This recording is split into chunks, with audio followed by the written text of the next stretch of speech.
talagang malapit na talaga na mag-endo ang kanilang kontrata rito sa isa't isa. Boom! Tower energy, okay. So yan mga babes 'no, timeless ito na pero ito ay nakukuha natin very strongly sa nangyayari ngayon sa present moment or sa kasalukuyan. So nakikita ko dito malapit na talaga silang maghiwalay. Ito ay pagguho ng relasyon, pagguho ng koneksyon 'no, at yan ay ang nagbabadyang separasyon. Tan-da-da-dan. Yes, ako rin po yung sound effects dito. So yung mga babes, nakikita natin dito na kung sino man yung energy na ito, definitely your person here na meron ditong, okay, nilandi or may lumandi sa kanya dati, Queen of Swords energy 'no, ang nakita ko sa aking vision, ibig sabihin matapang 'tong babaeng 'to, matapang 'tong lalaki na ito. LGBTQs of course welcome din kayo 'no, at bagay na puwedeng hindi 'yun alam ng person mo. Kaya nga sabi ko sa inyo palaban siya, eh. Oh, pero Queen of Wands energy, ang energy talaga na may inakit talaga rito. Nagpapansin at ginamit niya rito ang pagiging attractive niya sa simula. Gano'n yung energy ng third party 'no. No, I'm seeing triangle right in here 'no, tatsulok.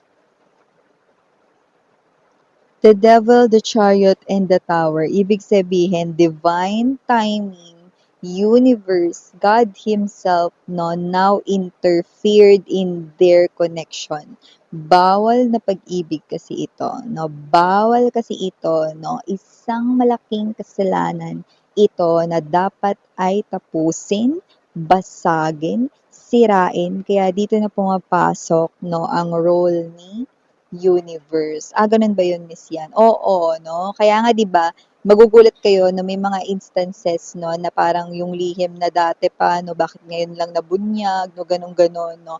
'Yun ba ay nagkataon lang, Miss Yan? Coincidence lang ba 'yun? Random lang ba 'yun? Hindi 'no, because everything has perfect timing at tinatawag ito namin na divine timing. So definitely oras na para matapos ang kanilang kalandian. Pero tingnan mo 'no, dumidilim yung ulap, ayan na yung maliit na lightning 'no, konti pa, boom 'no, talagang masisira na ang kanilang relasyon.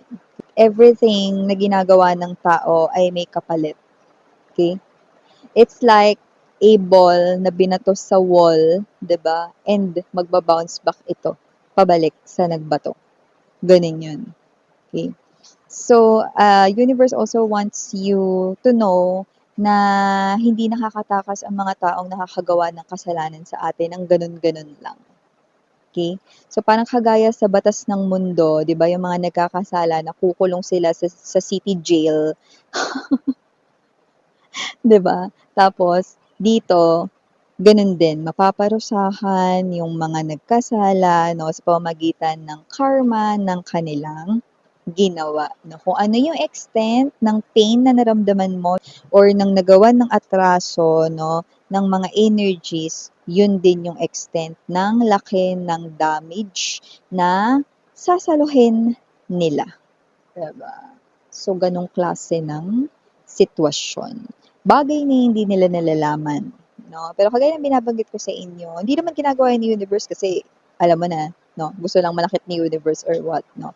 Para yan sa spiritual lessons, 'no, na dapat ay, matutunan, 'no, ng bawat isa, 'no? Kasi sa life, 'no, we are being guided, 'di ba, kung saan talaga tayo dapat mapunta.